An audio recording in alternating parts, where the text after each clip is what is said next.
তালপাতা সিপাহীর মতোই আমাদের অনেকটা দেখতে। তিনজনের পরিচয় বোধহয় আমরা খুব প্রচন্ড ভালো বন্ধু একে অপরের। কিছু কিছু সময় মারধরও খেয়ে যায়। খুব কেওড়ামও করছি যেটাতে, সেগুলো লিখতে ভীষণ ভালো লাগে। মনই মনে বলা। প্রীতম আগে সবসময় আমাদের সাজেস্ট করতো যে প্রেম কর, আর প্রেমটা করেই যেন তাড়াতাড়ি ভেঙে যায়। প্রেমে খুব বেশি পড়ে গেলে তখন আর প্রেম করতে ইচ্ছা করে না। ব্যান্ড শব্দটা আমাদের ক্ষেত্রে একটু গৌণ, আমাদের অনেক বেশি বাড়ি। গানের যে নামগুলো রয়েছে সেই নামগুলো অনেক সময় লাস্ট মোমেন্টে চেঞ্জ হয়।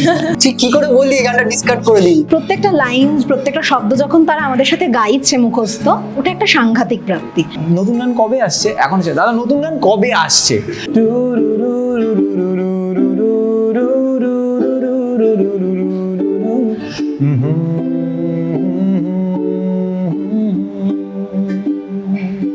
ধরা যাক আপনার একটা অগোছালো মন রয়েছে আর আপনি ঠিক করলেন মধ্যরাতে আপনি চাঁদের শহর খুঁজতে বেরোবেন। কিছু দূর হাঁটার পরে হঠাৎ আপনার মনে হলো যে আপনার পিঠের বাদিকে কিছুটা কামড়াচ্ছে, মশারাই অবশ্যই। এরকম এই গানের নাম কেন বললাম তার কারণ আর 10 সেকেন্ডের মধ্যে জানতে পারবেন।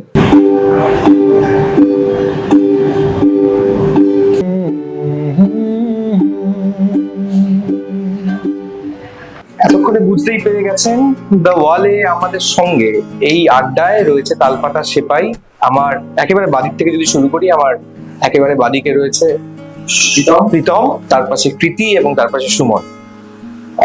এরা সবাই সেপাই, তালপাতা সেপাইয়ের ব্যান্ড, বহু বছরের ব্যান্ড, অনেক বছরই হয়ে গেছে, কিন্তু এরকম সাক্ষাৎকার বোধহয় জমিয়ে সাক্ষাৎকার হয়নি। অনেকদিন ধরে আমাদের প্ল্যান ছিল যে তারপরে হলো। আমি তিনজনকেই একটাই প্রশ্ন করব, ও তো অনেক সেপাই পরে হয়েছে, আমি দুজনকে জিজ্ঞেস করি তালপাতা সেপাই নামটা কেন মাথায়?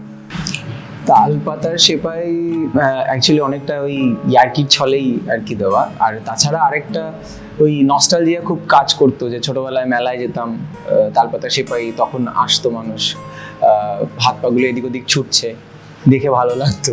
তো একদিন আমি আরও যখন ডিসকাস করছিলাম কি নাম দেওয়া যায় আর কি, তখন সেখান থেকে অনেকটা কি মনে হলো যে না, তালপাতা সেপাই মনে পড়লো, ওই একটা ছবি ভাসে না অনেক সময়, তো সেরকম একটা ইমেজ এলো। তো তালপাতা সেপাইয়ের মতোই আমাদের অনেকটা দেখতে।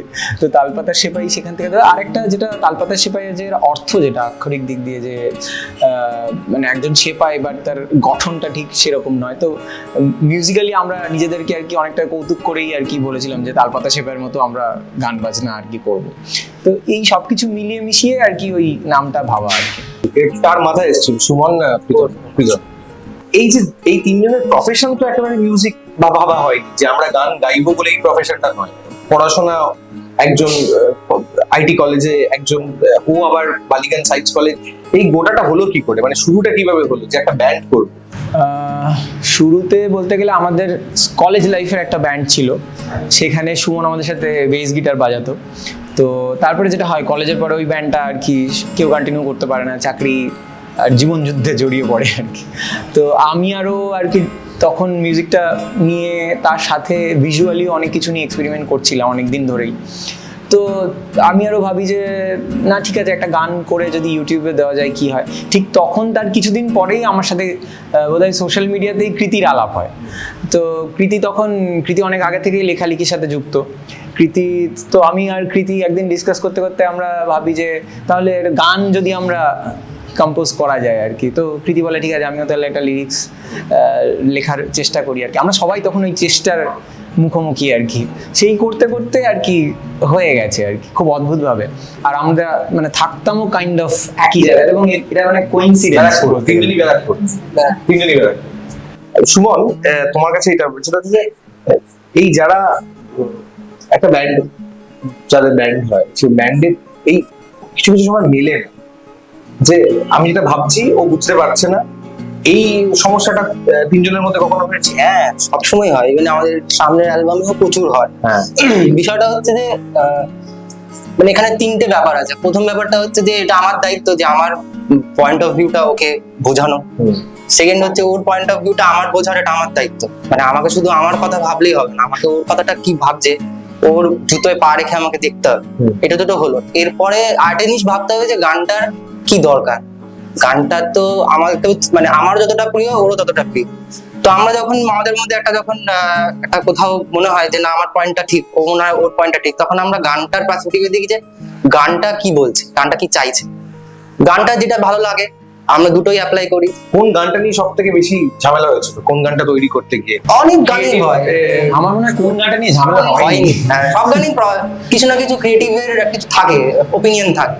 বাট আমরা বেসিক্যালি যখন একটা এন্ড পয়েন্টে চলে আসি তখন আমরা একটু এক পা পিছিয়ে এসে আমরা ভাবি যে গানটার কি লাগবে, দুটোই আমরা অ্যাপ্লাই করি। তখন আমরা বুঝি যে না আচ্ছা গানটার আমার এটা লাগবে, ঠিক আছে, আমার গানের রিকোয়ারমেন্টটা আছে আমার নিজের রিকোয়ারমেন্টের থেকে, তখন ওটাই হয়। আর তাও যদি আমরা না বুঝতে পারি, কনফিউজ হই, তখন আমাদের গ্রুপ অফ ফ্রেন্ড আছে, তাদেরকে শোনানো হয়, তাদের থেকে ওপিনিয়ন নেওয়া হয়, আদালতে নিয়ে যাওয়া। Kind of. তো ওই ওপিনিয়ন নিয়ে আমরা একটা তারপর সহমতে আসি যে না ঠিক আছে এইটা দরকার। কৃতির কথাই বলি, কৃতি আর যেহেতু আমিও লেখাপত্রের মধ্যে রয়েছি, এটা সমস্যা হয় যে গান লিখতে গেলে মিউজিকের ক্ষেত্রে মিউজিক বুঝে গানটা লিখতে হয়। আমি একটা শব্দ ব্যবহার করেছি যেটা আমার মনে হয় এখানে এটা যায়। জাভেদ আখতারও বলছিল যে আগের দিন দেখছিলাম লাগানের একটা গান করতে গিয়ে জাভেদ আখতার বলছেন আমার এই দরকার, এই শব্দটাই দরকার। এবার মিউজিক যারা বানাচ্ছে তারা বলছে না আমার এখানে এই শব্দটা যাচ্ছে না। এরকম কখনো হয়েছে যে বারবার শব্দ পাল্টাতে হয়েছে? অনেকবার হয়েছে মাথা প্রচন্ড গরম হয়ে যায় তখন। অনেকবার হয়েছে। মানে প্রথমে তো একটা অভাব হয়, তারপরে হয়তো গাওয়ার সময় জিনিসটা শুনে আমারও মনে হচ্ছে যে এইটা হয়তো সামহাও এটা চেঞ্জ করে এটা করলে বেটার হবে, আমি চেঞ্জ করেছি, অথবা ওর গাওয়ার প্রয়োজনে হয়তো কোনো জিনিসটা ঠিক মতো খাপ খাচ্ছে না, তখন হয়েছে। অথবা কোনো জিনিস নিয়ে আমরা এতটাই চেঞ্জে গেছি যে এটাই ভুলে গেছি যে প্রথমে গানটা কি দিয়ে শুরু করেছিলাম। যেরকম একটা এক্সাম্পল, এটা আমরা গানটা শুরু করেছিলাম কমপ্লিটলি অন্য একটা লিরিক্স লিখেছিলাম, এবং সেটা পাল্টাতে পাল্টাতে এমন জায়গায় গিয়ে পৌঁছই যে আর মনেই নেই যে প্রথমে কি দিয়ে শুরু করেছিলাম, পুরো খেইটা হারিয়ে গেছে। তো তখন আমরা 1 বছরের জন্য গানটা ড্রপ করে দিয়েছিলাম, যেটা মাথা থেকে একদম বেরিয়ে যাক। তো ওটা অন্য গান ছিল, অন্য লিরিক্স ছিল। দেন 1 বছর পরে আমি আবার যখন ওটা লিখি তখন একদম কমপ্লিটলি অন্য একটা লিরিক্স লিখি, এবং তখন ওটা একবারে ওয়ার্ক করে যায়, ওটা একবারে হয়ে যায়। আরেকটা জিনিস বলি, সেটা হচ্ছে যে এটা কৃতির কাছে বেশি প্রশ্ন নিয়ে যাবো এই কারণে, কারণ কোথাও কি মনে হয় যে যেহেতু ওরা সামনের সারিতে থাকে, অবভিয়াসলি কে লিখছে গান তার থেকে বেশি প্রাধান্য পায় হচ্ছে কে গাইছে আর কে বাজাচ্ছে। দাদা দাদা দাদা লাইভ শুরু তাই হয়, কিন্তু সেক্ষেত্রে তোমার যে অবদান সেটা কি বারবার এদের মুখে উঠে আসে, না কোথাও গিয়ে সেটা ভুলেই যাওয়া হয় যে কৃতি বলে একটি মেয়ে যে গানগুলো লিখেছে, এইটা একটা থাকে? না, এই বিষয়টা খুব কি বলবো কম মাথার মধ্যেই আসে, কারণ ওরা দুজন আমার ব্যান্ডমেট, আমার এই কথাটা খুব একটা আসেই না যে আমার ব্যান্ডমেট। তার থেকে আগে আমাদের 3 জনের পরিচয় বোধহয় আমরা খুব প্রচন্ড ভালো বন্ধু একে অপরের, এবং ওই বন্ধুত্বের পরিসরটা এবং আন্ডারস্ট্যান্ডিংটা এতটা ভালো আমাদের যে কারণে বাদ বাকি বিষয়গুলো খুব একটা কাজ করে না, এবং গানটাই সব থেকে বেশি প্রাধান্য পায় যে গানটা ফাইনালি গিয়ে মন মতো হচ্ছে কিনা। ওটা নিয়ে তো আমাদের প্রচুর ঝগড়া হয়ে এইটা যাচ্ছে, মাঝে মাঝে এমন জায়গায় গিয়ে পৌঁছায় সাংঘাতিক। যে কৃতিকে ধরো বললাম যে কৃতি আজকে একটা ইন্টারভিউ আছে তুই প্লিজ চল, ওই ড্রপ করে দেয়, ওকে সামনে আনাটাই কঠিন। এরকমও হয়েছে, এরকমই হয় অনেক সময়। আরেকটা জিনিস বলে, আমার ব্যক্তিগত মধ্যরাতে গানটা খুব পছন্দের, খুবই পছন্দের বিভিন্ন কারণে, কারণ আমি হয়তো রাত্রিবেলায় গানটা শুনছিলাম সেই কারণে হতে পারে। তোমাদের যে গানগুলোর মধ্যে আমার যেটা মনে হয় যে এটাকে না আমার ব্যক্তিগত, এটা আবারও বলছি আমার ব্যক্তিগত জায়গা, এটাকে কোনো ফর্মে যে এটা এই ধরনের গানই করে সেইটা বোঝা। রক মিউজিক তোমরা করো না, কিন্তু ইন্ডি পপ মিউজিক বা ফোক বা আমি বলছি যে নস্টালজিয়া, এসডি বার্মান, আরডি বার্মানের কিছু গানের সঙ্গে মিল, তোমাদের ফর্মটা কিভাবে ভেবেছিলে যে আমরা যে ব্যান্ডটা নিয়ে আসবো আমরা কি গান করব, কি ধরনের গান করব? এইখানে একটা খুব ইন্টারেস্টিং বিষয় রয়েছে। এটা অনেকটা না আমরা কি গান শুনে বড় হচ্ছি তার উপরে খুব ডিপেন্ড করে। সুমনের দেখতে গেলে সুমন স্কুল লাইফ থেকে ব্যান্ডের সাথে জড়িত, সুমনের ওয়েস্টার্ন ইনফ্লুয়েন্সটা খুব বেশি। তো সুমনের দিক থেকে মিউজিক্যালি বা ভেতরে ওই জিনিসটা খুব বসে আছে যে ওর ওয়েস্টার্নের একটা দিকে একটা টান রয়েছে, ওর ওইখান থেকে একটা ইন্সপিরেশন রয়েছে। এবার আমি ছোটবেলা থেকে খুব বাংলা গান শিখে বা বাংলা গান শুনে, পুরোনো দিনের গান শুনে বড় হওয়া, তো এবার আমার ইনফ্লুয়েন্সটা আবার ওইদিকে অনেকটা বেশি। আমি বলতে গেলে ওয়েস্টার্ন গানের সাথে পরিচিত হয়েছি স্কুল লাইফে গিয়ে, সেটা আমার একটা বন্ধুর দৌলতে গিয়ে, একদম হাই স্কুলে উঠে। তো তো আমার দিক থেকে যখন সুর হয় বা কোনো একটা গানের অ্যাপ্রোচ হয়, সেটা অনেক সময় ওই দিক থেকে মোস্টলি আসে। এবার এই জায়গাটাতেই ব্যান্ডটার সব থেকে বেশি মানে মজার বিষয় যে তিনজনের যে তিন রকমের ইনফ্লুয়েন্স, মানে কৃতি অনেক প্রচুর বই পড়ে, কৃতি আমরা দুজন হয়তো 10%ও পড়িনি, ঠিক আছে, মানে কৃতি একটা বলতে গেলে লাইব্রেরি, সেটা নিয়ে একটা আলাদা ইন্টারভিউ করা উচিত। মানে খালি জিজ্ঞেস করবে তুমি ওই বই পড়েছো, ওখান থেকে একটা লাইন বলে দাও তো অমুক পাতায় কি আছে, সেটা বলে দেবে, এরকম ব্যাপার। তো ওর ইনফ্লুয়েন্সটা আবার ওই রকম, ইনফ্যাক্ট ওর লিরিক্সের মধ্যে ওই ছোট ছোট ক্লুগুলো রেখে যায়, সেটা অনেক সময় বোঝা যায় যে এই জিনিসটাও পড়েছে বা এই জিনিসটাও জানে বা অমুক রেফারেন্সটাও নিয়ে এসছে, তো সেটা ওর থেকে আসে। এবার সুমন আর আমি যখন কোনো গান নিয়ে মিউজিক্যালি অ্যারেঞ্জ করছি, তখন ওর থেকে একটা ওয়েস্টার্ন অ্যাপ্রোচ আসে, সব কিছু মিলিয়ে মিশিয়ে গানটা এরকম হয়। এইবার মধ্যরাতের কথায় যদি আসি, আমরা অ্যাকচুয়ালি গানগুলো আমাদের প্রথম দিকে অনেক রকমের গানই আমরা কম্পোজ করেছি দুজনই, মানে ও করেছে, আমিও করেছি, কভারও ছিল। এবার তার মধ্যে বেশ কিছু গান রয়েছে যেগুলো আমরা এখনো রিলিজ করিনি প্রচুর। হ্যাঁ, এবার আমার মনে হয় সেই গানগুলো রিলিজ করার পরে মানুষ বুঝতে পারবে যে আমাদের আরো অনেক ধরনের গান রয়েছে এবং মধ্যরাতের টাইপেরও অনেক গান রয়েছে। ইনফ্যাক্ট আমাদের অ্যালবামেই রয়েছে এই সেম জনরার গান। এই নিয়ে দুবার আপনাদেরকে বলি যে এই নিয়ে দুবার উঠলো যে নতুন গান নতুন গান নতুন গান। আমি বলবো না, তোমরা বলবে, তোমরাই বলো যে কেন আমরা এই সাক্ষাৎকারটা করছি। এমনিতে শুভঙ্কদার সাথে আড্ডা মারার অনেকদিন ধরেই একটা প্ল্যান চলছে, প্রথম কথা সেটা। আর দ্বিতীয় কথা হচ্ছে আমাদের অ্যালবাম আসছে, তো আমাদের মানে দিকে বন্দুক তাক করে অনেকদিন ধরেই রয়েছে শ্রোতারা যে দাদা গান কেন আসে না। মানে আগে মানে এরকম টোনালিটি ছিল, দাদা নতুন গান কবে আসছে, এখন হচ্ছে দাদা নতুন গান কবে আসছে, ঠিক আছে। তো দুটো এখন টোনালিটা চেঞ্জ হয়ে গেছে। এবার না দিলে আমাদের মানে কিছু একটা বাড়ি ফেরা যাবে না, অনেক দূর বাড়ি আমাদের। রাস্তাঘাটে মেরে দিতে হবে। তো সেই দিক থেকে একটা দায়বদ্ধতা এসেছে যে এবারে আমাদের অ্যালবামটা ছাড়তেই হবে। আর সহজ পাঠ কবে আসবে এই প্রশ্ন অনেক দিনের, মানে তাও কত বছর হয়ে গেল, তাও 2020 ছ বছর ধরে মানুষ এই প্রশ্নটা করছে। তো তাদের সবার জন্য এবার বলছি সহজ পাঠ এবছর আসছে, ইনফ্যাক্ট জুলাইতেই আসছে। তো আমাদের অ্যালবাম আসছে, 7টা গান থাকছে, আমরা আস্তে আস্তে প্রত্যেকটা অ্যাজ আ সিঙ্গেল হিসাবে রিলিজ করবো, লাস্টে কম্পাইলেশন হয়ে যাবে। কি গানগুলোর নামগুলো অন্তত শুনি। আমরা সব গান শুনতে পারবো না, শোনাবো না আপনাদের, কারণ ওই সাবস্ক্রাইব করতে হবে, ওদের চ্যানেলটাকে গিয়ে শুনতে হবে গানগুলো। এইগুলো না করলে না ওরা পরের গানগুলো আর বাদ করবে না। যাই হোক, হ্যাঁ আচ্ছা, তো গানগুলো ইন অর্ডার বলছি, পরে হয়তো চেঞ্জ হয়ে যেতে পারে, আমাদের কোনো মাথা ঠিক নেই। যাই হোক, তো প্রথম গান আসছে সহজ পাঠ, দ্বিতীয় গান বেলাগাম হাওয়া, তৃতীয় গান রাতের শেষে, চতুর্থ গান ইমোজি, পঞ্চম গান হয়তো কাগজ ফুল, তারপর আলপিন এবং শেষ গান আমাদের অবেলায়। এই সাতটা গান, আশা করছি যে 7টা গান 7 রকমের হবে। আর একটা জিনিস বলে রাখি, এইটাও একটা খুব ইন্টারেস্টিং বিষয়। আচ্ছা, গানের যে নামগুলো রয়েছে সেই নামগুলো অনেক সময় লাস্ট মোমেন্টে চেঞ্জ হয়, ঠিক আছে, এটা হয়েছে আমাদের আগে। কারণ আমরা তিনজন কে চেঞ্জ করে, এটা দায়িত্বটা কে নেয়? আমাদের কারোরই কোনো দায়িত্ব নেই ফিক্সড, মানে আমরা সবাই সব ডিপার্টমেন্ট, সবই ডিসকাশন হয়, সবই আদালতে যায়। তো আদালতে গিয়ে যেটা রায় আছে সেটাই করা হয়, মানে বন্ধুরা। হ্যাঁ বন্ধুরাই হাইয়েস্ট, মানে একদম উপরের প্রায়োরিটি। ঠিক না, কৃতি একটু কথা বলতে, কৃতির কাছে একটা প্রশ্ন নিয়েছি। কৃতি কোন গানটা লিখে আরাম হয়েছে? এটা খুব কম হয় যে এই গানটা লিখে আমার মনে হয় যে কি লিখলাম ভাই, এই ব্যাপারটা কোন গানে এসেছে? এটা খুব কমই হয়েছে যে লিখে মনে হচ্ছে যে কি কি লিখলাম। অবস্থা, এটা কি একদম ব্যান্ডমেড বলছে এরকম আরামের কোনো গানই লিখে যায় না, সত্যি মানে এটা আগের দিনও ডিসকাস করছিলাম, মানে কোনো গানের কথা বলে যে ইস এরকম একটা গান যদি লিখতে পারতাম, ওরকম যদি একটা গান, এটা মনে হয় সারা জীবনই থাকবে যে কোনো গান লিখেই মনে হয় না যে কি করে ফেললাম। তবে হ্যাঁ, কিছু তো গান খুব কাছের থাকে, যেমন বেসিক্যালি মানে আমরা অনেক রকম গান ট্রাই করি। আমার মানে আমি যদি খুব মানে ব্যক্তিগত কথা বলি, আমার প্রচন্ড মানে মজার গান, খুব কেওড়ামও করছি যেটাতে, সেগুলো লিখতে ভীষণ ভালো লাগে, কিন্তু মনে হয় না ওরকম। তো আমি সবসময় ওদেরকে বলতে থাকি চল একটা প্রচন্ড কেওড়া গান বানাই, মানে ওকে দেখে যেরকম মনে হয় একদমই মানে এরকম একটা না আটপৌরে ব্যাপার একটা। তো সেগুলো তো আছেই।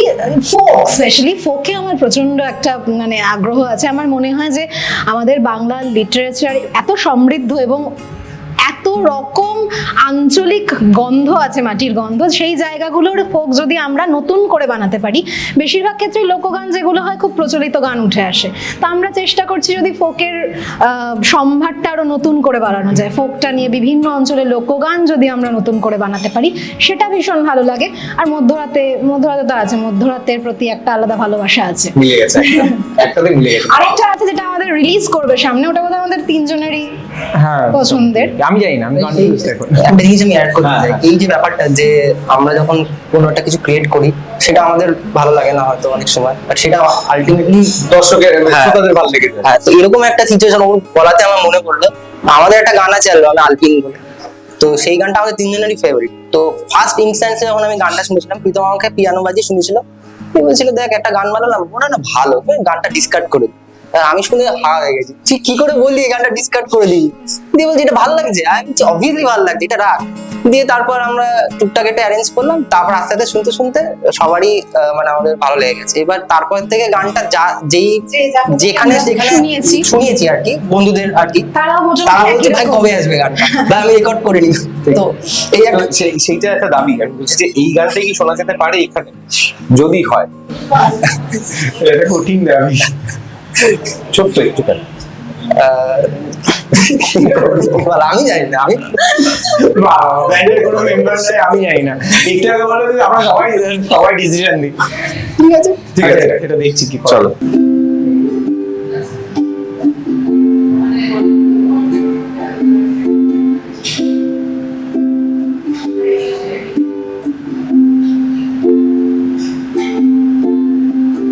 ঘুম ঘুম চোখে কারা দোল খুঁজি, বাতাসের ভেজা গন্ধ গায়, বেঁধে রাখা যত মেঘেদের ছুটি, বৃষ্টির জোরি মানায় সেও বুঝি কোনো মেঘের পাড়াতে, কাগজের নৌকা সাজায় সাদা কালো রাগে শহরে, অচেনা কোনো ঠিকানায় ধুয়ে দাও সব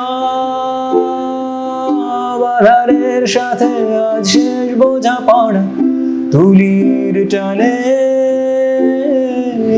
ক্যানভাসে ভোর রঙিন আনকোড়া বিয়াল পিরে সে ভোর গেথে রাখি, তোমারই রোজ অপেক্ষায় যত আধারের গা ঘেসে ঘেসে তার আজও আলোদের দেখা যায়,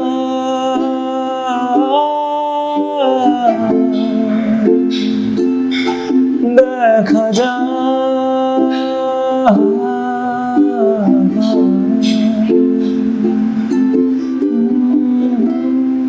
যে গান গায় না, আমি দেখেছি যে আমার কলেজ লাইফে সবাই দেখেছে, কলেজ লাইফে যে গিটার বাজাতে পারে এবং গান গায়, তার মধ্যে একটা টান থাকে মধ্যে। হ্যাঁ, এটা অদ্ভুত রকমের টান, সে গিটার বাজিয়ে গান গাইছে উপরে ইয়েতে বসে। প্রীতমের ক্ষেত্রে কেসটা কি হয় যখন এই লাইভ প্রোগ্রামে যায়, মহিলারা চিৎকার করে, কি হয় সিনারিটা কিরকম চলে?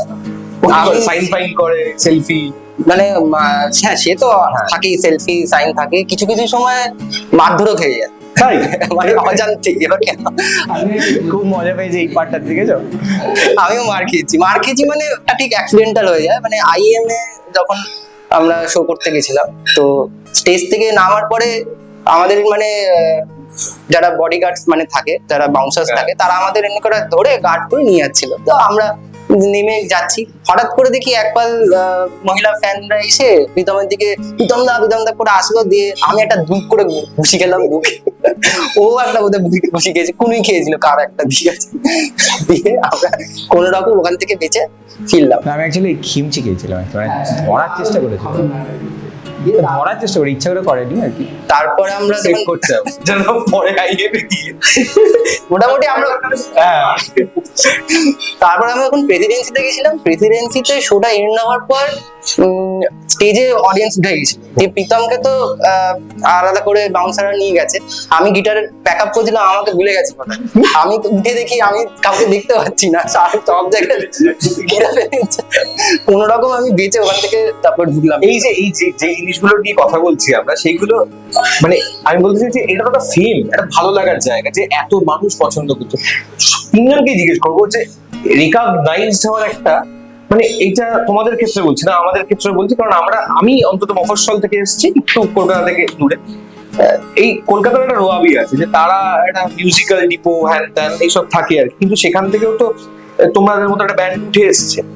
আমি বলতে চাইছি যে তোমাদের কাছে সব থেকে পাওয়ার মুহূর্ত, এই তিনজনের কাছে আলাদা করে জিজ্ঞেস করবো, যে কখন মনে হয়েছে যে তালপাতা সেপাই নিয়ে একটা দারুণ কিছু হলো আমার জীবনে, মানে এরকম তিনজনকে জিজ্ঞেস করে, কৃতি থেকে শুরু করি। কৃতি, কখন মনে হয়েছে যে the best moment of life এই সময়টা? প্রচুর মুহূর্ত রয়েছে, বেশিরভাগ ভালো মুহূর্ত হচ্ছে যখন কনসার্টগুলো, আমি তো উইংস থেকে অনেক বেশিরভাগ সময় দেখেছি, তো সেই যে ওদের মানে ওরা তখন মানে অনেক সময় ব্যস্ত থাকে, কিন্তু আমি হয়তো অনেক কিছু খেয়াল করেছি।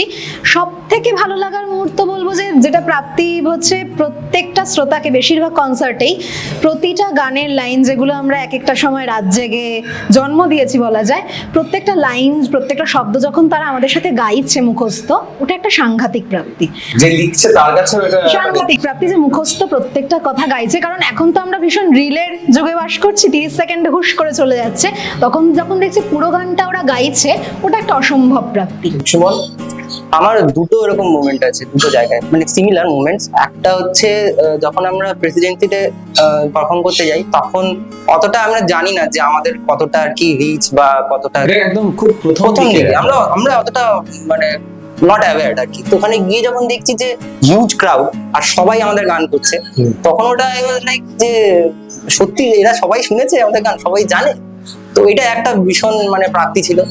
এরপর রিসেন্টলি যেটা আমি ফিল করেছি, সেটাতে কাইন্ড অফ আমার চোখের জল এসে, ঠিক আছে, সেটা হচ্ছে আমি যখন ইউএসএ তে পারফর্ম করছি, অগোছালো মন যখন পারফর্ম হচ্ছে, তো সবাই আর কি ইউএসএ তে সবাই, আমি মানে বুঝতে পারছি না যে আমি কি কলকাতায় আছি, এত মানে কেওড়া আমি তো আমি ইউএসএ তে এক্সপেক্ট করবো না।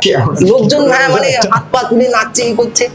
এবার যখন অগোছালো মনটা পারফর্ম হচ্ছে, সবাই করছে, তখন আমার হঠাৎ করে গান মানে গিটার বাজাতে বাজাতে ফ্ল্যাশব্যাক হচ্ছিল যে আমি কিভাবে কম্পোজ করছিলাম, আপনি তো কিভাবে আর কি গানটা কম্পোজ করছিলাম, আমার ওই জিনিসগুলো ফ্ল্যাশব্যাক হচ্ছিল। তো ওটা তখন আমি খুব ইমোশনাল হয়ে গেছি। মানে সেই সময় বাজাতে বাজাতে মানে কাইন্ড অফ একটা ফ্ল্যাশব্যাক হচ্ছিল যে আমি বিছানার উপর বসে বাজাচ্ছি গানটা, 3 দিনের রাশের মধ্যে বাজাতে হবে অগোছালো মন।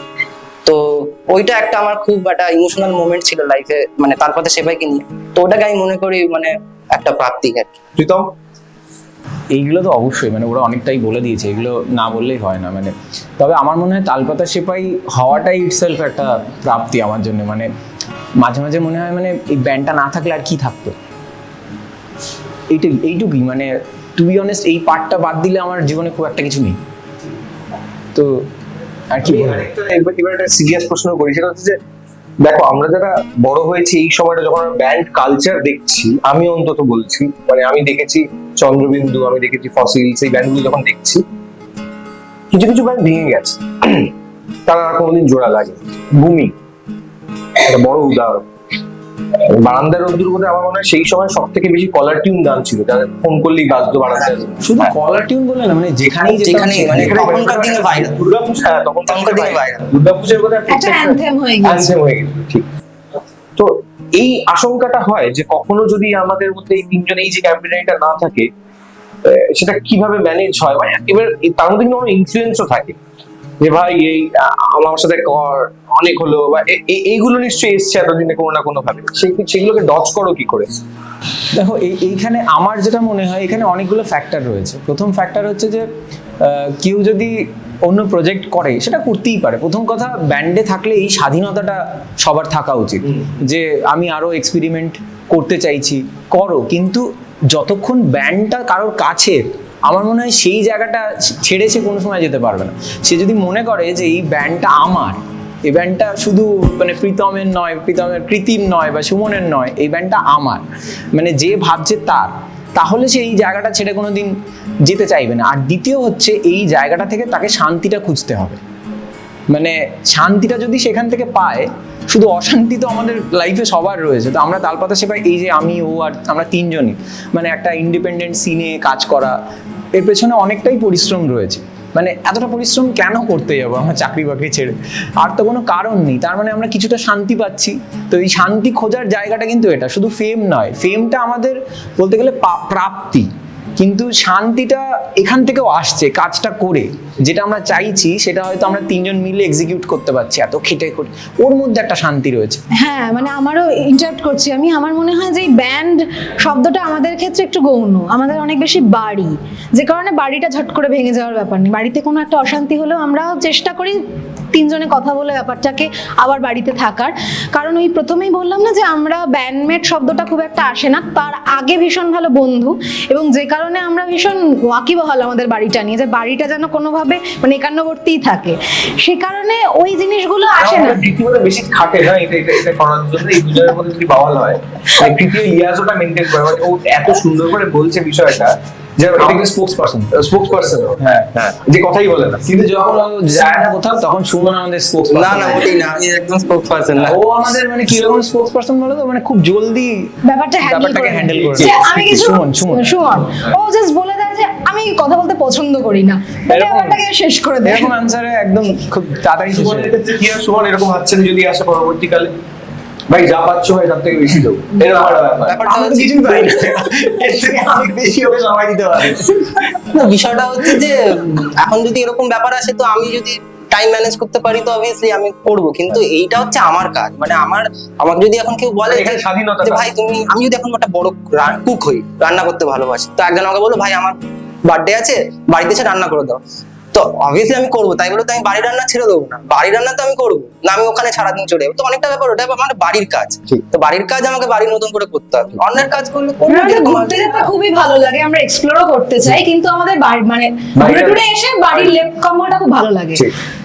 এবার আমি দর্শকদের একটা কথা বলি, সেটা হচ্ছে যে না, অদ্ভুত ব্যাপার, এরা প্রেমিক, মানে এরা প্রেমিক নয় কিন্তু প্রেমের গান করছে, একটু মজাদার গান করছে, একটু সুশ্রী দেওয়া গান করছে, কিন্তু এরা সবাই সিঙ্গেল। এবার ব্যাপারটা হচ্ছে তিনজনকে এই প্রশ্নটাই করবে, কেন সিঙ্গেল, কেন ওই বয়স তো হয়ে গেল, মানে একটা প্রেম করার বয়স হয়ে গেছে, সেটা কি কারণে, মানে কি সুমনের কি অসুবিধে, প্রেম হচ্ছে না, ব্যান্ডের জন্য প্রেম হচ্ছে না না, বেসিক্যালি অনেক কিছু দেখে নিয়েছি তো, আর এখন ব্যান্ড কাজ ছাড়া আর কিছু আমি একটা ছোট এখানে ইনপুট দিই, এই জন্যই এই দুঃখের গানগুলো যেমন ফিরে যাওয়ার পথে, এই যে এই যে আমি না না বেসিক্যালি মানে এই মুহূর্তে এখন প্রচুর লাইফে স্ট্রেস, আরেকটা স্ট্রেসের আমার সুমনের কাছে স্ট্রেস, তাই জন্য প্রীতি নিশ্চয়ই এটা কিছু একটা বলবে, মানে স্ট্রেসের ব্যাপারে। যাই হোক, প্রীতি তোমার না মানে এখন তো আমরা প্রেমের গান, এখন আমাদের যে প্রেমের গান ছিল সেগুলো হয়ে গিয়েছে, সব রিলিজড, এবং অ্যালবামেও যেগুলো আসছে সেগুলো আমাদের ছোটবেলায় বানানো। আমাদের কাছে এখন প্রেমের ধরনটাই পাল্টে গেছে, প্রেম এখন কাজের সঙ্গে মূলত, প্রেমটাকে আমরা যে মানে সোনার কাঠি যখন রিলিজ করেছিলাম তখন আমরা ওই যেন রূপকথা ওরকম দেখতাম, এখন একদম ভীষণ বাস্তবের মাটিতে দেখি, সেজন্য পাল্টে গেছে, অভিজ্ঞতা আমাদেরকে অনেক কিছু শিখিয়েছে, তাই জন্য একটুখানি মাটিতে পাহাড়ে কিছু হচ্ছে আর কি। আমার মনে হয় প্রেমে খুব বেশি পড়ে গেলে তখন আর প্রেম করতে ইচ্ছা করে না। প্রেমিক হতে পারছে না কেন, কারণ ওই যে আমি ওই যে লাস্ট টাইম প্রেমিক প্র্যাকটিক্যাল হয়ে গেছি, তারপর থেকে আর প্রেম খুব একটা হচ্ছে না, কিন্তু আমার মনে হয় প্রেমে খুব বেশি পড়ে গেলে তখন আর প্রেম করতে ইচ্ছা করে না, তাই জন্য আমি দূর থেকে পড়ছি ফেসটা ভালো। পড়ছি ফেসটা সব থেকে ভালো, মানে Best. ভালো লাগছে ও, মানে স্যাটেলাইট হয়ে থাকা। হ্যাঁ হ্যাঁ এইটাই চালিয়ে যেতে চাইছি অনেক দিন, তাহলে যদি আরো কিছু প্রেমের গান, ঠিক আছে, আমরা কিরকম স্বার্থপর। কিন্তু প্রীতমের একটা খুব খারাপ অভ্যেস আছে, প্রীতম সবসময় আগে মানে প্রীতমের বেশি ভালো লাগে হচ্ছে ব্রেকআপের গান, দুঃখের গান এবং মধ্যরাতে ধরনের গান, তো প্রীতম আগে সবসময় আমাদের সাজেস্ট করতো যে প্রেম কর, আর প্রেমটা করেই যেন তাড়াতাড়ি ভেঙে যায়, না, তা আমার ব্রেকআপটা হলে দুঃখটা হলে গানটা হবে। এরকম সিচুয়েশন হচ্ছে আমার সাথে, আমার একটা টাইমে একটা ব্রেকআপ হয়, আর অনেক বছর আগে, তখন তারপর কাছে ভাই নতুন আমাকে প্রীতম বলছে, এইভাবে কনসোল করছে যে ভাই যা হয়েছে হয়েছে, এটাই ভালো টাইম, এইবারই ভালো গানটা বানা, দেখবি খুব ভালো ভালো গান বেরোবে। আমি ওদিকে তাকালাম, ভাই এক্স্যাক্টলি তো বলে যে প্রেমটা ঠিক হচ্ছে ভালো কথা, এদের যেন তাড়াতাড়ি ভেঙে যায়, দুঃখটা আমাকে একবার জিজ্ঞেস করেছিল যে আমি বললাম দেখ শিল্পীদের কোনো মানে ক্ষতি নেই কোনো সময়, তুই যদি প্রেম করিস তাহলে আমি হ্যাপি প্রেমের গান বানাবো, আর যদি প্রেম ভেঙে যায় তাহলে আমি দুঃখের প্রেমের গান বানাবো, দুদিক দিয়ে লাভ আমার না। তবে বোরডামটা আমার জন্য খুব ক্ষতিকারক, কিন্তু তাহলে সুর বেরোয় না। This is business. হ্যাঁ এটাই বিজনেস। গানের যে ভিডিও, সেটা তো একটা আলাদা একটা প্রেশার আর কি, মানে গান হিট করে গেলে ভিডিওটা মানুষ দেখতে চায়, কতক্ষণ স্ট্রিম করবে, সেটা থেকে যদি কিছু আসে আর কি, যেটা এখন খুব একটা আসছে না আর কি, আমরা যারা ডিজিটালি কাজ করি বুঝতে পারি যে কতটুকু আসে আর কতটুকু আসে না, তো সেইটা করতে গিয়ে ভীষণ সুন্দর করে যেটা বলছিল পডকাস্টে রেখে সেই এরকম এইটা মাথাতে কার কার আসে যে এইভাবে সাজাবো, কারণ তুমি তো এডিটও করো, তুমিই করো। হ্যাঁ। হ্যাঁ, বিষয়টা হচ্ছে যে এক্স্যাক্টলি কারোর মাথায় সবসময় আসে এরকম না, আমাদের মধ্যে একটা সবসময় আইডিয়াস আদান প্রদান চলতেই থাকে সবসময়, আমাদের হোয়াটসঅ্যাপ গ্রুপ আছে, ওখানে আমরা দিই যে এরকম করতে পারি সেরকম করতে পারি। তো পথ গেছে বেকের বেসিক্যালি বিষয়টাতে আমার আর প্রীতমের খুব ইচ্ছা ছিল যে গানটাকে আমরা যেভাবে গেছে বেকের একটা বড় ক্রেডিট সুমনের, মানে একটা সময় ছিল যখন আমাদের তোমাদের ঘুরতে গেছিলে, প্ল্যান করে গেছিলে শুট না, করবো। এটা এটা একটা খুব ইন্টারেস্টিং গল্প আছে, আমি জানি না ওর মনে আছে কিনা, বাট ওর একটা মানে ব্যাপার আছে, ও না মানে বিরাট বড় স্বপ্ন দেখতে পারে, ঠিক আছে, মানে ও এখানে বসে আছে তো, ও হয়তো কালকে প্ল্যান করবে আমি একদম মানে আইফেল টাওয়ারের উপরে দাঁড়িয়ে গিটার বাজাচ্ছি, এটাও করতে পারে। এবং ও যদি এরকম করতে পারতাম, এটা করা ওর বিরাট স্বভাব, মানে ও সব সময় এটাই করে, ঠিক আছে, যদি এই গানের ভিডিওটা একদম ওই নর্দার্ন লাইটসের সামনে গিয়ে করতে পারতাম, এরকম করে। তো একটা সময় যখন আমরা মানে হার্ডলি মানে কিছু টাকা পয়সা এদিক ওদিক থেকে খুব একটা ছাপোষা বাজেট নিয়ে করতে পারছি কিছু, তখনও এরকম একটা ভিডিওর কথা আমাকে বলতো যে ভাই যদি আমরা এরকম লাদাখে গিয়ে একদম সুন্দর রাস্তার মধ্যে একটা ভিডিও করতে পারতাম না, হেভি হতো জানিস তো, কি লাগতো বল। তো সেইটার আইডিয়াটা ওর অনেক, আমি তখন বলতাম একটা কলকাতার মধ্যেই শুট করতে পারছি না, তুই এখন লাদাখে চলে গেছিস, ঝাড়পাট দিয়ে ওকে থামিয়ে রাখ। তো বাট এই একটা সময় আসে যখন কোভিড ছিল, এবং তখন আমাদের প্ল্যান হয় যে সোনারঘাটি আমরা শুট করব। তো সোনারঘাটি যখন শুট করতে যাচ্ছি, তখন আমরা দুজনে প্ল্যান করি যে তাহলে পথ গেছে বেকেটা এই চেষ্টা করবো যদি শুট করা যায়। এবার এর হচ্ছে বিশাল ভার্টিগো আছে, ঠিক আছে, তো বাসের মাথায় ওঠার আইডিয়াটা আমার ছিল, ওই মিনি বাসের মাথায়। এবার আমি বলছি, এবার আমার মানে হররটা আমি বলতে পারবো।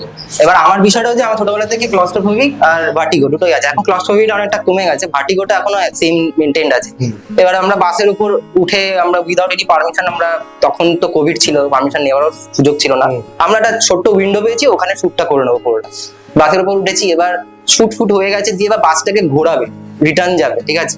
এবার আমি তো মাথাতেই নেই যে এরকম কিছু হতে পারে, যে বাসটা যখন ঘোরাচ্ছে তখন একটা চাকা নিচে, মানে একটা চাকা রাস্তায় খাদের সাইডে ঝুলছে কাইন্ড অফ। তো আমি জানি না, আমি উপরে বসে আছি, এটা খুব নর্মাল। এবার আমাদের অপোজিটে অভিষেক, আমাদের যে সিনেমাটোগ্রাফার বসে আছে, অভিষেক বলছে এই সুমন দা পিছ নিচে দেখো, এরকম কিছু বলে। আমি দেখেছি আগে, ওকে বলিস না। এবার যেই বলেছে ওকে বলিস না, আমার কিউরিওসিটি জেগেছে। আমি যেই নিচে দেখেছি, আমার হাত পা প্যারালাইসিসের মতন এরকম ভেঙে গেছে, মানে আমি আর চলতে পারছি না, ঠিক আছে। ওর সাইডের টাকাটাই বাইরে ছিল। ওকে যা গালাগাল দিলাম আমি, হ্যাঁ, দিয়ে কোনো রকম আমি শুটটা করে আমি নামলাম, নেমে ব্যাপারটা হরিফাইং এক্সপেরিয়েন্স। এই ভিডিওটাতে শুটিং এর সময় মানে সারা শুটিং এ ও মানে আমাকে আর মানে সবাইকে গালিগালাজ করেই গেছে, ঠিক আছে, আমি আজকে ক্যামেরার সামনে বলতে বাধ্য যে এরকম আরো অনেকগুলো ভিডিওতে এই যে বসে আছে, ঠিক আছে, আমার মানে সারাক্ষণ কমপ্লেন করতেই থাকে, ঠিক আছে।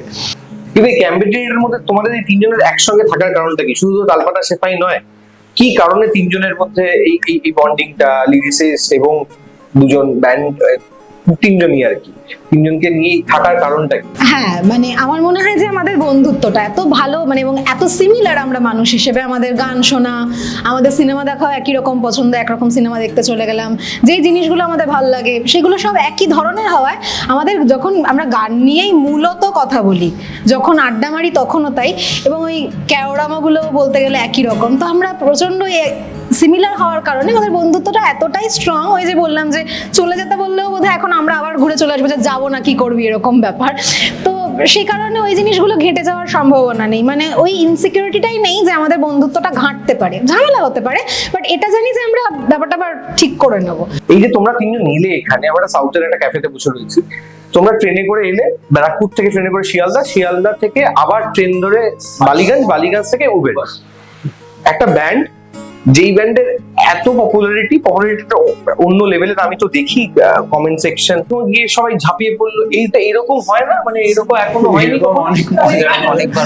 অনেক এরকম ইনসিডেন্ট আছে, এবং খুব মজার আমাদের সিচুয়েশন হয় যে, এবার আমার একটা ব্যাড হ্যাবিট আছে যে আমরা আমাদের ইন্টারনাল ডিসকাশন যেখানে সেখানে শুরু করে দিই, ঠিক আছে, বাসে যাচ্ছি, এই জানিস এটা করলে এরকম হয়, আর ভাবে বলি, যারি ভাবে মানুষরা দেবে কথা বলে, আমার মাথায় থাকে না যে আশেপাশের লোক হয়তো আমাদের চিনতে পেরেছে বা চিনছে, আর তারা হয়তো আমাদের কথাটা শুনছে, আমি ওর সাথে র্যান্ডম বলতে থাকি ভাবে।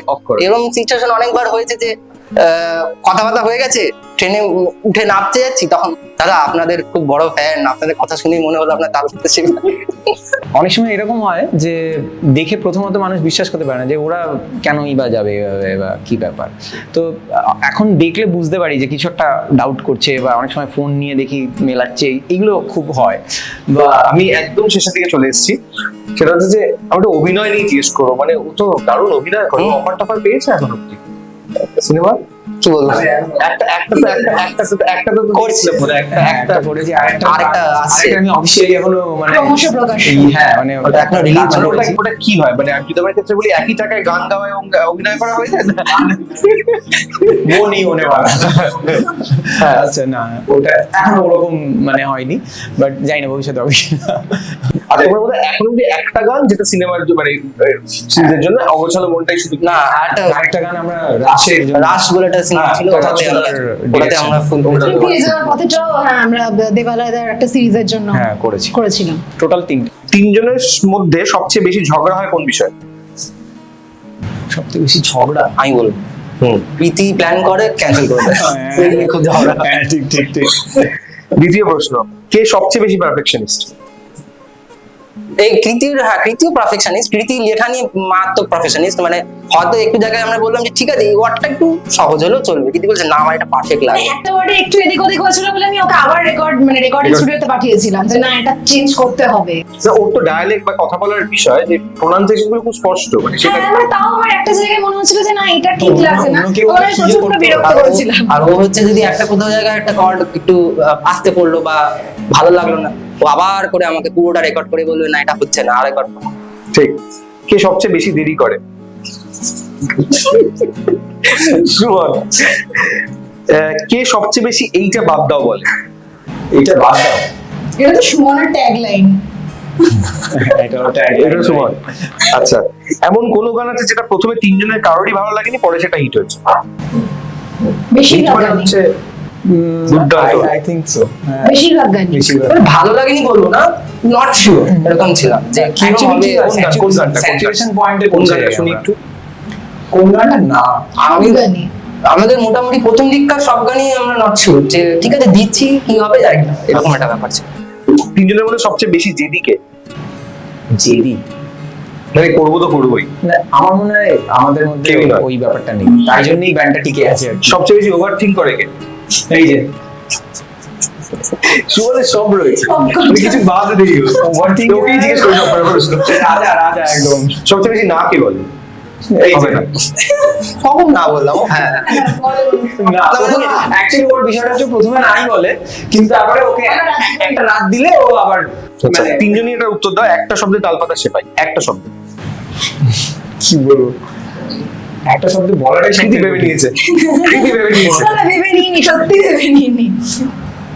কি একটা শব্দ? একটা শব্দে আচ্ছা, আমি বলছি একটা শব্দ তার কথা করে আমার জন্য সহজ। সহজ, আমার জন্য রসদ। সিম্পলিসিটি। মানে দুজনই এক, হ্যাঁ কপি পেস্ট। না ওটা আগে থেকে ইংরেজি আর বাংলায়। পরেরটা হচ্ছে ইউটিউব না স্টেজ, কোনটাতে বেশি? ইউটিউব না স্টেজ, মানে ইউটিউবে ভিডিও যাচ্ছে সেটা নিয়ে একটা টেনশন কাজ করে, না স্টেজে বেশি টেনশন টেনশন? সবকিছু নিয়ে মিলিয়ে মানে কোনটা পছন্দের? টেনশনের ক্ষেত্রে বলবো আমার জন্য ইউটিউব বেশি, লাইভটা আমার জন্য একটা এক্সাইটমেন্ট। সেম। ঠিক। এখন অনেক ধরনের কোলাবোরেশন হয়, এক্স তালপাতা সেপাই, এক্স যেরকম চন্দ্রবিন্দু আর শিলাজিৎ করলো, তোমার কার মনে হয় কাদের সঙ্গে করলে সব থেকে ভালো হতে পারে তালপাতা সেপাই আমাদের সাথে কোলাবোরেট করলে? বেশ কিছু আর্টিস্ট রয়েছে, মানে অনেকেই রয়েছে, তার মধ্যে আমার মনে হয় চন্দ্রবিন্দুর সাথে অবভিয়াসলি, যেহেতু একটা কমিক্যাল ব্যাপার চন্দ্রবিন্দুর গানেও রয়েছে, আর অর্ণবদার সাথেও যদি হয় ওপার বাংলার, তাহলে অর্ণবদার সাথেও ইজ গুড অপশন। ঠিক। একটা গান যা শুনে মনে হয়েছে কৃতির বা তিনজনেরই যে ইস এটা যদি আমরা বানাতাম? প্রচুর গান, অনেক গান শুনেই মনে হয়, অনেক গান শুনেই মনে হয়। হ্যাঁ শেষ গান যেটা শুনে মনে হচ্ছে ইস আমি যদি লিখতাম, আর যদি মনে হতো যে এটা যদি মিউজিক্যালি এরকম একটা অ্যারেঞ্জ করতাম, কোন গানটা হতে পারে? মিউজিক্যালি অ্যারেঞ্জড তো এরকম অনেক গানই রয়েছে যেগুলো খুব শুনে মনে, অ্যাকচুয়ালি বলার সময় খেয়াল থাকে না, মানে এটাই হচ্ছে বিষয়। মানে এরকম হয়েছে? হয়েছে, হ্যাঁ, তা অনেক। আমার একটা গান হয়েছে যেটা আমার মনে হয়েছিল যে সেটাতে আমি যদি বাজাতে পারতাম হেভি হতো, সেটা হচ্ছে যে এইখানকার গান হিন্দালো বলে একজন ব্যান্ডের একলা গোলাপ নাকি একটা একান্ত গোলাপ, এই গানটা আমার খুব ফেভারিট। এই গানটা সেখানের সাথে আমি মাঝে মাঝে জ্যামও করি, তো মনে হয় সেটা যে এই গানটাতে আমি যদি কোনোদিনও বাজাতে পারতাম বা আই উইশ রিপ্লে করতে পারতাম। আমার মনে হয়েছে আকাশের গায়ে শুনে আমি যদি এরকম লিখতে পারতাম। আমি ভুলে গেছি আমার এই বলা স্বভাব। পাওয়া 10-11 বছরের একটা ব্যান্ড, তো তালপাতার সেপাই অনেক কিছুর মধ্যে দিয়ে গিয়েছে। তো এখন কি মনে হয় কলকাতার মিউজিক সিনটা, ইন্ডিপেন্ডেন্ট মিউজিক যারা করছে, নিজস্ব যারা ব্যান্ড বানাচ্ছে, তাদের পক্ষে কতটা সহজ, কঠিন, কি মনে হয়? আমার মনে হয় আগের থেকে অনেক বেশি সহজ হয়েছে, যেহেতু আরো সোশ্যাল মিডিয়ার আরো অনেক দিক খুলে গেছে। যেমন এখন রিলসে অনেকে প্রমোশন করছে, ফেসবুকে প্রমোশন করছে। আমরা যখন প্রথমে একদম ইউটিউবে গান দেওয়া শুরু করেছি তখন কিন্তু জাস্ট ওই ইউটিউবে গান দাও আর ফেসবুক থেকে একটু শেয়ার টেয়ার করো। রিলসের ব্যাপারটা এখন যেহেতু প্রচুর নতুন নতুন গান মানুষ ডিসকভার করে ফেলছে, যেগুলো হয়তো ইউটিউবে গিয়ে শুনে মানে অ্যালগোরিদমের জন্য সামনে আসতো না বা কিছু, তো এই সুবিধাগুলো তৈরি হয়েছে। তো এখন তো আগের থেকে আমার মনে হয় বেটার। আর তাছাড়াও দেখছি মানুষের মধ্যে ওই ইন্ডি মিউজিক শোনার একটা প্রবণতা এখন অনেকটা তৈরি হচ্ছে। মানে 2017-তে যখন আমরা প্রথম নিজেদের গান করবো বলে ঢুকেছি, তখন এমনও মানুষজন ছিল, আমি নাম নেবো না, যারা হয়তো অবাক হয়ে গেছে যে ভাই তোরা বাংলাতে নিজেদের গান করবি, মানে এইরকম অরিজিনাল তো কনসেপ্টটাই ছিল না, কনসেপ্টই ছিল না। একটা কভারের ট্রেন্ড ছিল, হিন্দি কভার, মানে ইউটিউবের কথা ইউটিউবে। অরিজিনাল তো করছিলই সবাই, অনেকেই ব্যাকএন্ডে, বাট ইউটিউবে আমরা যখন প্রথম নিজেদের গান দিয়েছি তখন ম্যাক্সিমামই কভার এই ব্যাপারটাই ছিল। তো সেই দিক থেকে এখন অনেক ইন্ডিপেন্ডেন্টলি অনেকে কাজ করছে, সেটা খুব ভালো। মানে একটা সিন তৈরি হচ্ছে কলকাতায় আস্তে আস্তে। সুমন, কি মনে হয়? হ্যাঁ, আমার মনে হয় জিনিসটা আগের থেকে অনেক ইজিয়ার হয়েছে, বাট জিনিসটা আগের থেকে অনেক ভিড়ও হয়ে গেছে এই মুহূর্তে। হ্যাঁ, আমার ফিল হয় যে এখন সবাই গান বানাচ্ছে, ঠিক আছে, এআই গান বানিয়ে দিচ্ছে গোটা, এআই গান বানিয়ে দিচ্ছে। তো হ্যাঁ, মানে এখন তৈরি করছে না যারা। এখন জিনিসটা একটু বিজনেস টাইপের হয়ে যাচ্ছে, মানে আমার মনে হচ্ছে যে মানে সবাই ফিল্ডটা এখন চলে যাচ্ছে গান। হ্যাঁ, গান মানে এখন সবাই গান বানাচ্ছে মার্কেটিং এর জন্য, গান বানাচ্ছে স্পেসিফিক অডিয়েন্স টার্গেটের জন্য, গান বানাচ্ছে রিল ভাইরাল করার জন্য। প্রমোশনটা মেইন, গানটা সেকেন্ড। হ্যাঁ, গানটা second। এরকম গানের মডেল দেখতে পাচ্ছি আমি। হ্যাঁ, এবার আমরা যখন প্রথমে গান বানাতাম ওইটা মাথাতেই আসতো না, যেটা আবার মার্কেটিং কি হয়, আবার গান বানাচ্ছি ছেড়ে দিচ্ছি ব্যাস।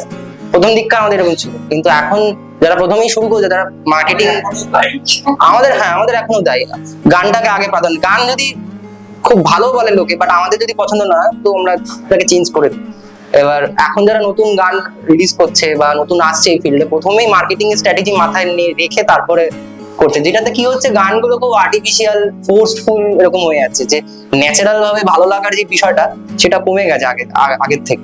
আমার মনে হয় যেটা বলতে চাইছি সেটা হচ্ছে কিছু কিছু গানের এখন একটা প্যাটার্ন রয়েছে, যেটা দেখলে বোঝা যায় যে এই পার্টটা এরা চাইছে যে রিলে ভাইরাল হোক। রিলে ভাইরাল হোক। মানে গানটা যখন আমি শুনছি, হয়তো 5 মিনিটের একটা লম্বা গান, আমার হয়তো পুরো গানটাকে শাফেলে শোনার মতো নয়, বাট ওই পার্টিকুলার সেকশন যেহেতু রিলটা এইভাবে ওয়ার্ক করে, তো অনেক গানের আমি এরকম স্ট্রাকচার দেখেছি যে পার্টিকুলার একটা সেকশন বানানো যেতে রিলে এটা ওয়ার্ক করে, বাট হোয়াট এভার ওয়ার্কস আর কি, যার জন্য যেটা ওয়ার্ক। হ্যাঁ, মানে সেটা খারাপ বলছি না, বাট এটা চেঞ্জটা বলছি যে কিরকম চেঞ্জ হয়েছে। ঠিক।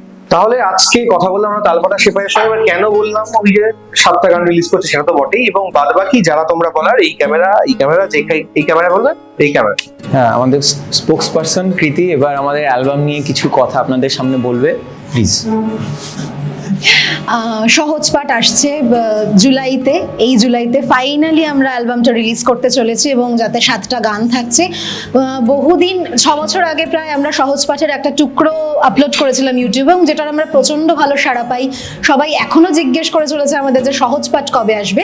তো সেই টাইটেল ট্র্যাকটাও অ্যালবামে রয়েছে, এবং আমরা চেষ্টা করেছি ভিন্ন ভিন্ন স্বাদের 7টা গান একসাথে যাতে মানুষকে উপহার দেওয়া যায়, এবং যেখানে অবভিয়াসলি টিপিএস এর যে ছোঁয়াটা, তালপাতা সেপাইয়ে যে ছোঁয়াটা, যেটা ওই ফেলে আসা 90 দশক 80 দশকের কিছু কিছু ছোঁয়া, হারিয়ে যাওয়া জিনিসপত্র, নস্টালজিক বিষয়, সেগুলোকে আমরা একটু ঘেঁটে ঘেঁটে দেখার চেষ্টা করেছি। তো আশা করি আপনাদের সবারই শুনতে এবং দেখতে ভালো লাগবে। তো সহজ পাঠ শিগগিরই আসছে, বাকিটা তোরা বল। কথা যেটা বলার সেটা হচ্ছে এই গানগুলো এতদিন ধরে রাখার একটা বড় কারণ হচ্ছে এই গানগুলোর মধ্যে বেশ কিছু গান রয়েছে যেগুলো আমাদের খুব পছন্দের গান। তাই জন্যেই আমরা অ্যাকচুয়ালি আগলে রেখেছি যে আরেকটু পরে দিই, আরেকটু যদি এটা করা যায়, আরেকটু যদি সেটা করা যায়।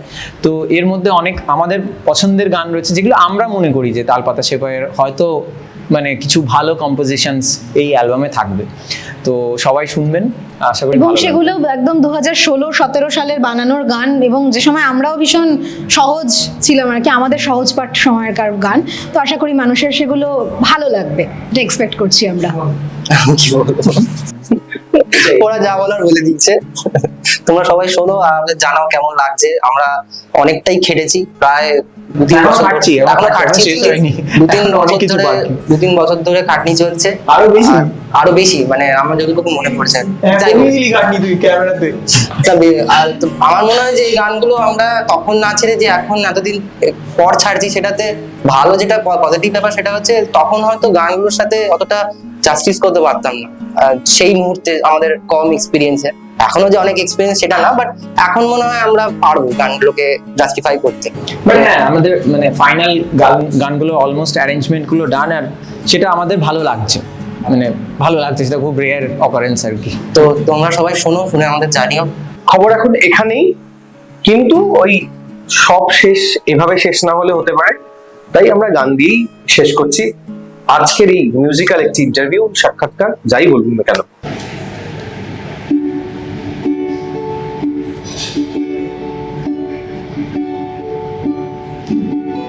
নকশি কাঁথার রাজার কন্যা, কোথায় তোমার বাড়ি? যেথায় ছাদে রোদের আসমান, মেঘের ভাড়া গাড়ি। পালিয়ে যাওয়ার রাস্তা শুনে যায় রূপকথাদের কাছে, তোমার কাছে দুঃখ ভোলাবার রূপোর কাঠি আছে।